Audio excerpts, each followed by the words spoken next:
O senhor comentou na sua palestra que a doença de Chagas é uma doença negligenciada, acomete, né, a população mais pobre.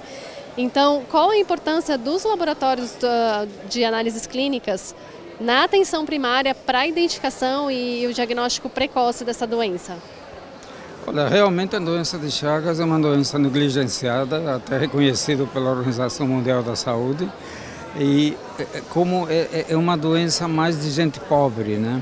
Então o acesso dessa população a laboratório às vezes é um pouco difícil. Por isso que o sistema de atenção primária de saúde desempenha um papel fundamental no sentido de poder oferecer atenção a essas pessoas, e isso inclui a presença do laboratório, que vai ser responsável pelo diagnóstico e identificação da doença e depois, se necessário, verificar se houve, por exemplo, efetividade no tratamento feito, né?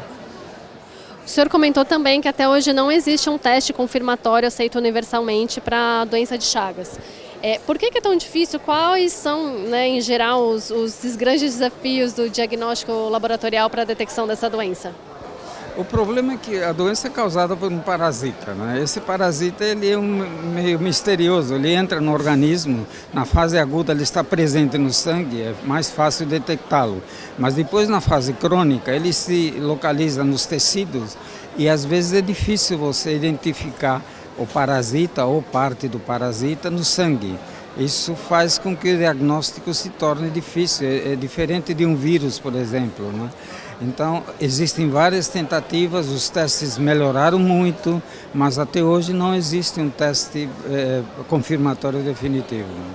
Entre os testes que melhoraram muito, o senhor comentou sobre os testes sorológicos melhorados. O que esses testes oferecem de vantagem em relação aos sorológicos convencionais?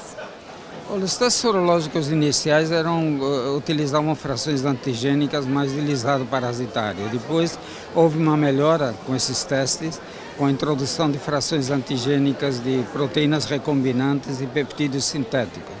Isso dentro da metodologia ELISA. Depois vieram outras metodologias, por exemplo a quimiluminescência ou eletroquimiluminescência, com resultados melhores ainda.